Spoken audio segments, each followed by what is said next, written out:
സംഭവം ദൈവത്തിന്റെ പോരാളികൾ ഈ സീസണിന് എലിമിനേറ്റഡ് ആയി. പക്ഷെ എന്നാലും ലാസ്റ്റുള്ള ഒരു 3 മാച്ചിന്റെ അകത്ത് അത്യാവശ്യം നല്ല രീതിയിൽ കളിച്ചിട്ടേ അടുത്ത വർഷത്തേക്ക് ഓർമ്മിപ്പിക്കുന്ന രീതിയിൽ എന്തെങ്കിലുമൊക്കെ ചെയ്തിട്ട് വേണ്ടേ പോവാൻ.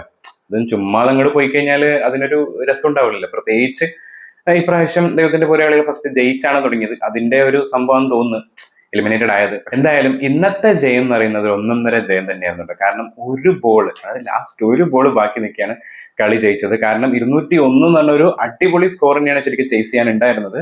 പക്ഷെ ആ ഒരു 201 എന്നുള്ളൊരു ചേസ് പഴയ മുംബൈ ഇന്ത്യൻസ് കളിക്കുന്ന രീതിയിൽ കളിച്ച് അവസാനം ആ ഒരു കളി ജയിച്ചു എന്ന് വേണം പറയാൻ വേണ്ടിയിട്ട്. അതിന് മുൻപന്തിയിൽ നിന്നിട്ട് പൊരുതിയ ആൾ എന്ന് പറയുന്നത് വേറെ ആരുമല്ല. പ്രതിസന്ധി ഘട്ടങ്ങൾ വരുന്ന സമയത്ത് തലയുയർത്തി വരുന്ന ഒരു പോരാളിയുണ്ട്. ആ പോരാളിയാണ് ഇന്ന് ദൈവത്തിന്റെ പോരാളിയെ രക്ഷിച്ചത്. സ്റ്റാർ ബോയ് അല്ലെങ്കിൽ തിലകക്കുറിയായി മാറിയ നമ്മുടെ സ്വന്തം തിലക് വർമ്മ. 75 റൺസ് 33 ബോൾ, അതും നോട്ട് ഔട്ട്. കളി ജയിപ്പിക്കുന്നവരെ ലാസ്റ്റ് ഷോട്ട് വരെ എടുത്തത് ആൾ തന്നെയാണ്. അതായത് വിന്നിംഗ് മൊമെന്റ് വരെ ആളുടെ കയ്യിൽ ഭദ്ര എന്നുള്ളതാണ് ഇന്നത്തെ മാച്ചിൽ കാണാൻ. ഈ ഒരു ജയിപ്പിക്കുന്ന പരിപാടി ഇതിന് മുന്നേയും ഈ സീസണിൽ തന്നെ കാണിച്ചിട്ടുണ്ട് ആള്.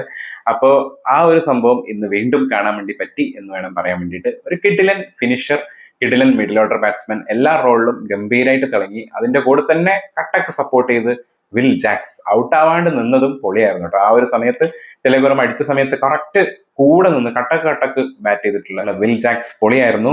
അതുപോലെ തന്നെ ഇന്നത്തെ മാച്ചിൽ എടുത്ത് പറയേണ്ട 1-2 പ്ലേയേഴ്സിനെ ഉണ്ട്. അത് ഫസ്റ്റ് തന്നെ പറയാൻ തോന്നി. കാരണം എന്ന് വെച്ചാൽ മുംബൈ ഇന്ത്യൻസ് ജയിച്ചു എന്നുള്ള സംഭവം ശരി തന്നെയാണ്. ഈവൻ ഷർദുൽ ഠാക്കൂറിനൊക്കെ പറയാനുണ്ട്. കാരണം 4 വിക്കറ്റ് എടുത്തിട്ടുണ്ടായിരുന്നു.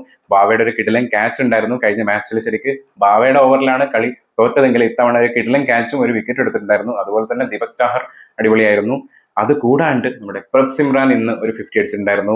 ഏറ്റവും വലിയ ഇമ്പോർട്ടന്റ്, അതായത് ഇന്നത്തെ മാച്ച് കണ്ടു കഴിഞ്ഞ സമയത്ത് എന്റെ മനസ്സിൽ ഇന്ന് 2 പ്ലേയേഴ്സ് ഉണ്ടായിരുന്നു. അതിൽ ഒന്ന് എന്ന് പറയുന്നത് അസ്മത്തുള്ള ഒമർ സായി. എന്തായിരുന്നു ബാറ്റിംഗ് അല്ലേ! 150 140 കഷ്ടിച്ചു പോകും. ചിലപ്പോൾ ഒരു 120 സംതിങ്ങിലൊക്കെ തീരുന്നുള്ളൊരു സ്റ്റേജിലുള്ള സമയത്ത് ആളടിച്ച ഒരു അടി ഉണ്ടല്ലോ, അത് കിഡിലനായിരുന്നു കേട്ടോ. കിഡിലൻ നോക്കായിരുന്നു. 17 ബോളിൽ 38 റൺസ് അടിച്ച ഒരു അടി ഗംഭീരായിരുന്നു. ആ ഒരു അടിയിലാണ് ശരിക്ക് 200 അടുത്ത് എത്തിയതും. പിന്നെ അത് മാത്രമല്ല, എൻഡിലോട്ട് എല്ലാവരും പൊളിയായിട്ട് കളിച്ചു. പ്രത്യേകിച്ച് നമ്മുടെ വിഷ്ണു വിനോദ് ആദ്യമായിട്ടാണ് ആക്ച്വലി ഈ ഒരു സീസണിൽ കളിക്കാൻ ഇറങ്ങുന്നത്. ആളും ആ ഒരു പ്രഷർ സിറ്റുവേഷനിൽ ഇറങ്ങിയിട്ട് പോലും അത്യാവശ്യം അടിക്കാൻ നോക്കി. 7-8 ബോളിൽ 15 റൺസ് എടുത്തിട്ടുണ്ടായിരുന്നു. അതുപോലെ തന്നെ ബാട്ട്ലെറ്റ് അവസാനം വന്നിട്ടും ആ ഒരു സ്കോർ ഗംഭീരമായിട്ട് കയറ്റി കൊടുത്തിട്ടുണ്ടായിരുന്നു. അങ്ങനെയാണ് ശരിക്കും പഞ്ചാബ് ആ ഒരു 200 അടുത്ത് എത്തിയതും. ആ ഒരു 200 ചേസ് ചെയ്തിട്ട് നമ്മുടെ മുംബൈ ഇന്ത്യൻസ് കളി ജയിപ്പിച്ചത്. മുംബൈ ഇന്ത്യൻസ് ജയിച്ചതോടെ മുംബൈ ഇന്ത്യൻസിന് ഗുണമുണ്ടോ ചോദിച്ചാൽ തല ഉയർത്തിയിട്ട് മാച്ച് കഴിയുന്ന സമയത്ത് പോകാം. അടുത്ത വർഷത്തേക്ക് ഒരു ഹോപ്പും വെക്കാം മുംബൈ ഇന്ത്യൻസ് കംബാക്ക് നടത്തുന്നുള്ളത്. ആ ഒരു രീതിയിൽ ഓരോ മാച്ചും ജയിച്ചു പോകുന്നത് നല്ല രസമുള്ള കാര്യമാണ്. പക്ഷെ ആ ഒരു ജയത്തോടുകൂടി പണി കിട്ടിയത് പഞ്ചാബിനും, അതുപോലെ തന്നെ ചെറിയൊരു വഴി തുറന്നു കിട്ടിയത് നമ്മുടെ CSKക്കും ആണ് കേട്ടോ. കാരണം പോയിന്റ് ടേബിളിൽ അങ്ങനെ ഒരു കാൽക്കുലേഷൻസ് ഒക്കെ നടന്നുകൊണ്ടിരിക്കുകയാണ്. ഇന്നത്തെ മാച്ചിൽ ഫസ്റ്റ് ബാറ്റ് ചെയ്ത പഞ്ചാബിന് സ്റ്റാർട്ടിംഗ് ഗംഭീരായിരുന്നു കേട്ടോ. കാരണം 50 റൺസ് വരെ വിക്കറ്റ് ഒന്നും പോയില്ല. 50 ആയപ്പോഴാണ് ഫസ്റ്റ് വിക്കറ്റ് പോയത്. നമ്മുടെ പ്രിയാൻഷ് ആര്യ ആയിരുന്നു ഔട്ടായത്. രണ്ടുപേരും അത്യാവശ്യം അടിച്ചു തന്നെയാണ് കളിച്ചുകൊണ്ടിരുന്നത്. പ്രഭ് സിമ്രാൻ, പ്രിയാൻഷ് ആര്യ ഏറ്റവും മികച്ച ഓപ്പണിംഗ് കൂട്ടിട്ടാണ് അവര് ഇന്നും അത്യാവശ്യം നല്ല രീതിയിൽ തന്നെ കളിച്ചു. വെടിക്കെട്ട് അങ്ങനെയുണ്ടോ ചോദിച്ചാൽ ആ വെടിക്കെട്ടിന് ചെറിയൊരു കുറവുണ്ടായിരുന്നു. പക്ഷെ എന്നാലും അത്യാവശ്യം നല്ല രീതിയിൽ തന്നെ കളിച്ചു തുടങ്ങിയായിരുന്നു. പക്ഷെ പ്രിയാൻഷ് ആര്യ ഔട്ടാകുന്ന സമയത്ത് 17 ബോളിൽ 22 റൺസാണ് എടുത്തത്. 4 4 ആൾ അടിച്ചിട്ടുണ്ടായിരുന്നു. പിന്നീട് വന്ന് നമ്മുടെ സൂപ്പർ കൂപ്പർ കോൺലിയും അതുപോലെ തന്നെ കോൺലിയുടെ കൂടെ പ്രഭ് സിമ്രാനും കൂടി രണ്ടുപേരും കൂടി അത്യാവശ്യം നല്ലൊരു പാർട്ട്ണർഷിപ്പ് എഗെയിൻ ഉണ്ടാക്കി. 100 മേലെ, അതായത് 107 റൺ ആയപ്പോഴാണ് ശരിക്കും രണ്ടാമത്തെ വിക്കറ്റ് പോകുന്നത്. അവിടെ പ്രഭ് സിമ്രാനാണ് ഔട്ടായത്. പ്രഭ് സിമ്രാൻ ആ ഒരു സമയത്ത് നമ്മുടെ കൂപ്പർ കോൺലി അങ്ങനെ ഭയങ്കര രീതിയിൽ അടിച്ചില്ല. പക്ഷേ പ്രഭ് സിമ്രാൻ ആയിരുന്നു അടിച്ചുകൊണ്ടിരുന്നത്. 32 ബോളിൽ 57 റൺസാണ് എടുത്തത്. 6 4 4 6 ഉണ്ടായിരുന്നു. 11 ഓവർ കഴിഞ്ഞ സമയത്ത് 107-2 എന്നുള്ളൊരു സ്ട്രോങ് നിലയിൽ നിന്ന് പഞ്ചാബിന് പിന്നീട് അങ്ങോട്ട് ടക് ടക് ടക് എന്നിട്ട് ഓരോ വിക്കറ്റുകൾ പോയിക്കൊണ്ടിരിക്കുകയായിരുന്നു. പക്ഷെ ഇതിന്റെ ഇടയിലും സ്കോർ മെല്ലെ മെല്ലെ നീക്കി ഒമർ സായി ഒരു ഭാഗത്തുനിന്ന് അടിച്ചിട്ട് ആ ഒരു സ്റ്റേജിലോട്ട് എത്തിക്കാൻ നോക്കുന്നുണ്ടായിരുന്നു. അങ്ങനെ 166 ടീമിന്റെ ടോട്ടൽ എത്തിയ സമയത്താണ് ഒമർ സായി ഔട്ട് ആവുന്നത്. 17 ബോളിൽ 38 റൺസാണ് എടുത്തത്. 2 4 4 6 ആയിരുന്നു ആളടിച്ചിട്ടുണ്ടായിരുന്നത്. പിന്നീട് ഇറങ്ങി നമ്മളെ ബാട്ട്ലെറ്റും അതുപോലെ വിഷ്ണു വിനോദും രണ്ടുപേരും അത്യാവശ്യം നല്ല രീതിയിൽ തന്നെ കളിച്ചു. അങ്ങനെയാണ് ടീമിന്റെ ടോട്ടൽ 200 എത്തിച്ചത്. അവസാന മൊമെന്റ് വരെ അവർ കളിക്കാൻ നോക്കി.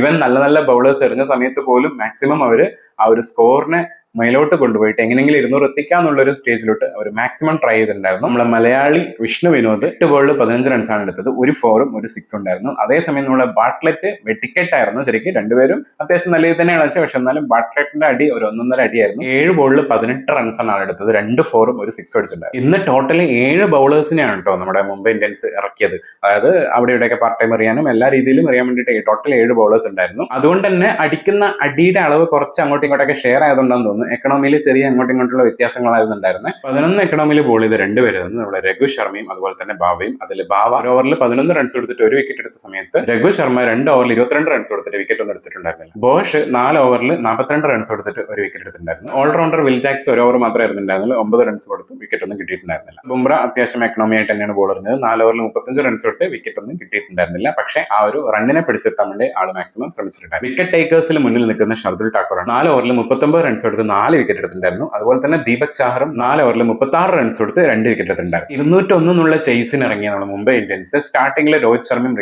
റിക്കൽട്ടൺ ആണ് നല്ല രീതിയിൽ അടിച്ചു തുടങ്ങിയത്. കാരണം രോഹിത് ശർമ്മ ഒരു സൈഡിൽ ഇങ്ങനെ നോക്കി നിൽക്കായിരുന്നു റിക്കൽട്ടൺ എങ്ങനെയൊക്കെ അടിക്കുന്നുള്ള. അതിന്റെ ഇടയിൽ ഒരു കോൺട്രിബ്യൂഷൻ ആയിട്ട് എനിക്കൊന്ന് ഒരു 6 ആയിട്ട് അടിച്ചിട്ടുണ്ടായിരുന്നു. പക്ഷെ ആള് സ്ലോലി ആയിരുന്നു കളിച്ചുകൊണ്ടിരുന്നത്. പവർ പ്ലേ കഴിഞ്ഞിട്ട് 3ാമത്തെ ബോളിലാണ് ഫസ്റ്റ് വിക്കറ്റ് പോകുന്നത്. 61 റൺസ് ആയപ്പോൾ 23 ബോളിൽ 48 റൺസാണ് റിക്കൽട്ടൺ എടുത്തത്. 4 4ഉം 4 6 അടിച്ചിട്ടുണ്ടായിരുന്നു. ആളുടെ ഒരു വെടിക്കെട്ട് പെർഫോമൻസ് തന്നെയായിരുന്നു ഒരു സൈഡിൽ നിന്നുണ്ടായിരുന്നത് രോഹിത് ശർമ്മേനെ സാക്ഷിയാക്കി. അത് കഴിഞ്ഞ് നമ്മുടെ നമൻധീറും രോഹിത് ശർമ്മയും അധികം നേരം നിന്നില്ല, കുറച്ച് കഴിയുമ്പോൾ തന്നെ ഔട്ടായി. ഹിറ്റ്മാന്റെ ഭാഗത്ത് നിന്ന് ഇന്ന് അധികം ഹിറ്റ് വന്നില്ല. 26 ബോളിൽ 25 റൺസാണ് എടുത്തത്, 2 6 അടിച്ചിട്ടുണ്ടായിരുന്നു. ടീമിന്റെ ടോട്ടൽ 88 റൺസ് ആയപ്പോഴാണ് ശരിക്കും 3 വിക്കറ്റ് പോയത്. അതിനുശേഷം നമ്മുടെ റദർഫോർഡ് വന്ന് തിലക് വർമ്മയുടെ അത്യാവശ്യം നല്ലൊരു പാർട്ട്ണർഷിപ്പ് ഉണ്ടാക്കി. ആ സമയത്തും തിലക് വർമ്മയായിരുന്നു അടിച്ചുകൊണ്ടിരുന്നത്.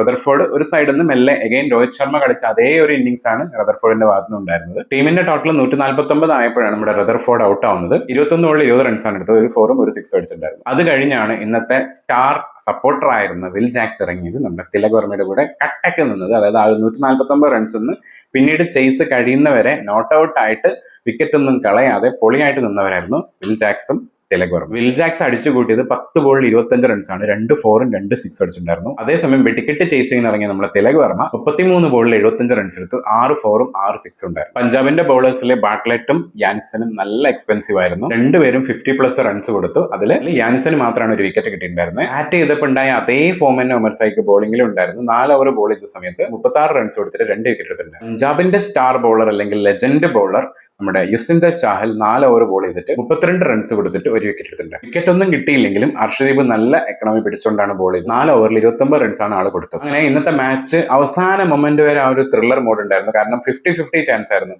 ആദ്യത്തെ സമയത്തൊക്കെ പഞ്ചാബ് ജയിച്ചു എന്നുള്ള രീതിയിൽ കളി പോയിക്കൊണ്ടിരിക്കുന്നുണ്ടായിരുന്നു. പക്ഷേ പിന്നീട് അങ്ങോട്ട് കളി കംപ്ലീറ്റ്ലി ഷിഫ്റ്റ് ചെയ്തിട്ട് മുംബൈ ഇന്ത്യൻസിന്റെ അടുത്തെത്തി. അത് മാത്രമല്ല എൻഡിലോട്ട് വന്നത് ഏകദേശം ഒരു 18 ബോളൊക്കെ ഉള്ള സമയത്തും ഈവൻ പഞ്ചാബിന്റെ കയ്യിൽ തന്നെയായിരുന്നു കളി ഉണ്ടായിരുന്നത്. പക്ഷെ അവിടെ നിന്നാണ് ഒരു ഷിഫ്റ്റ് വന്നതും പിന്നീട് പഞ്ചാബിന്റെ അടുക്കുന്ന ആ ഒരു കളിനെ മുംബൈ ഇന്ത്യൻസിന്റെ ക്യാമ്പിലോട്ട് തിരിച്ചു കൊണ്ടുവന്നത്. പിന്നീട് അങ്ങോട്ട് അവർക്ക് തിരിഞ്ഞു നോക്കേണ്ടി വന്നിട്ടില്ല. അങ്ങനെ അവസാനം കൂളായിട്ട് ഒരു ബോൾ ബാക്കി നിൽക്കെ ആ ഒരു ചേസ് അവർ നേടിയെടുത്തു. കിടിലൻ കളിയായിരുന്നു. Well played Mumbai Indians. അപ്പൊ എന്തായാലും ഇന്നത്തെ ആ ഒരു വിജയത്തോടുകൂടി ഞാൻ നേരത്തെ പറഞ്ഞ പോലെ തന്നെ CSKക്കാണ് ശരിക്കും ചെറിയൊരു ഓപ്പൺ ഡോർ കിട്ടിയേക്കുന്നത്. പഞ്ചാബിന് നല്ല മുട്ടം പണിയാണ് കിട്ടിക്കൊണ്ടിരിക്കുന്നത്. അടുപ്പിച്ച് 5 മാച്ചാണ് തോറ്റിരിക്കുന്നത്. അപ്പൊ അതുകൊണ്ട് തന്നെ ഇനിയുള്ള മാച്ച് ജയിക്കുക എന്നുള്ളത് അത്രയും ഇമ്പോർട്ടന്റ് ആണ്. അപ്പൊ എന്തായാലും നമുക്ക് നോക്കാം എന്തായിരിക്കും വരാൻ പോകുന്ന മാച്ചസിലൊക്കെ നടക്കാൻ പോകുന്നത്.